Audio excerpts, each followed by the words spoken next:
The world where Eridan couldn't find you. What was it like? You wouldn't believe me if I told you. Try me. People there had metal in their heads. Waged war from a distance, using things similar to megascopes. And there were no horses.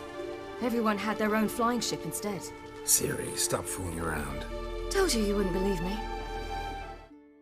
Probably by far one of the most anticipated upcoming games, and I must admit that Easter egg in The Witcher 3 of Cyberpunk 2077 is pretty awesome. But after experiencing the masterpiece of The Witcher 3 Wild Hunt, which I consider one of the best games I've ever played, there's good reason to be excited for the future of CD Projekt Red games, and right now, that is Cyberpunk 2077. So today we're going to be breaking down all the information that we know of thus far, and make sure to let me know in the comment section below what excites you the most about Cyberpunk 2077. Also consider subscribing, as I'm one of your best sources for information and news on upcoming games like Red Dead Redemption 2, The Elder Scrolls 6, and now Cyberpunk 2077. Nonetheless, it all began in 2012 when Mike Pondsmith, the creator of the original tabletop game, and Marcin Nowinski, one of the founders of CD Projekt, revealed Cyberpunk 2077, describing the game at the time as an ambitious RPG for mature audiences that is set in the corrupt and tech-advanced world of 2077, all taking place in the vivid sandbox environment of Night City, a fictional city in between San Francisco and LA, featuring a multi-thread story. Also added by Nowinski was that we would have a gigantic arsenal of weapons, high-tech gadgets, upgrades, and implants, which is what he feels makes an RPG so unique, and he really stressed our ability to customize our character, something that I felt worked phenomenally well in The Witcher 3. As time has moved past that 2012 reveal, we haven't seen much of Cyberpunk 2077. In early 2013, we got our first teaser trailer for this game, which showed how the Psycho Squad might acquire a new team member. The scenario in the trailer is described as so. The Psycho Squad specializes in combating psychos, individuals who overuse implants and substances that boost or otherwise alter the human body. There comes a point when they overdose on these innovations and their body starts to rebel against their biological body parts as well as all things organic around them. Simply put, they start killing people, who they now derisively call meatbags. When a psycho goes on a rampage, strange things can happen. There's carnage, and the psycho might be taken down by regular police, but they're not always able to get the job done. When things spin out of control, they call in the Maximum Force Tactical Division, popularly called the Psycho Squad. Since that very interesting cinematic trailer, we have not seen anything new for this game, and there's a few reasons why. The first being that CD Projekt Red was still working on The Witcher 3 and its DLC expansions that came in 2015 and 2016, but now that is obviously behind them. The second reason was that one of CD Projekt's founders, Marcin Nowinski, has stated that they will begin taking the approach that Rockstar Games has, which is staying quiet till they're ready to show off more and the game's development is closing in on completion. But in September 2016, we learned that more people are working on Cyberpunk than ever worked on The Witcher 3 at the same time, so it sounds like the developers are hard at work right now, as it was also noted at the same time that CD Projekt applied for grants, which suggests Cyberpunk 2077 could feature a huge living city and seamless multiplayer. This backs up a report in 2015 where we learned that Cyberpunk 2077 will be far bigger than anything else that CD Projekt Red has done before. But for the multiplayer part, it has been confirmed in some way or sorts we will see multiplayer features within the game, although CD Projekt has stressed that the single-player RPG is their main priority. But now to some of the other random details that we know of are the following. The game will feature a non-linear story with different character classes as well as both first-person and third-person perspectives. And in late 2016, it was found through Cyberpunk 2077 job ads that CD Projekt was searching for a vehicle gameplay programmer who could create the whole architecture of vehicle-related code and the physics of driving/flying in those vehicles, pretty much implying we should see various vehicles within the game. And The Witcher 3's composer will be returning, working on the soundtrack to this game, and CD Projekt Red will once again be using the visually beautiful Red Engine 3, which was used for The Witcher 3. And back in 2013, the idea was floated around that they may record all dialogue in each character's language. For instance, if one of the characters speaks Spanish, the player would have to use a translator implant to decipher it. And brain dances, a form of futuristic drug-like VR, will play a huge role within the game. It's described as allowing people to live someone else's life while sleeping in the gutter, and that is said by the lead gameplay designer. Next, looking at the source material of what Cyberpunk 2077 is based on, we do have a small glimpse of the world we'll be entering into. The game takes place 50 plus years later after the events of Cyberpunk 2020, and what we know is that around 2020, corporations ruled, because following a vast economical collapse and a period of martial law, the United States government had to rely on several mega corporations to survive, and which has given them full power to operate as they will. In 2023, two of these corporations battle for control of a third company, which led to both seeking mercenaries. One hires the Japanese diversified technology and security services firm Arasaka, and the other hires the American military technology and mercenary services firm Militech. This ultimately leads to a war known as the Fourth Corporate War, in which these companies Arasaka and Militech forget their customers who hired them as mercenaries and go after each other, because of a long bitter rivalry between the two. And in 2024, the end result is a low-yield tactical nuke being deployed by a Militech Special Forces team on Arasaka, which sets off a 2-kiloton self-destruct bomb that Arasaka had placed in its data core. This destroyed much of downtown Night City and contaminated the ruins and anything downwind of it with lethal fallout. Mike Pondsmith has said that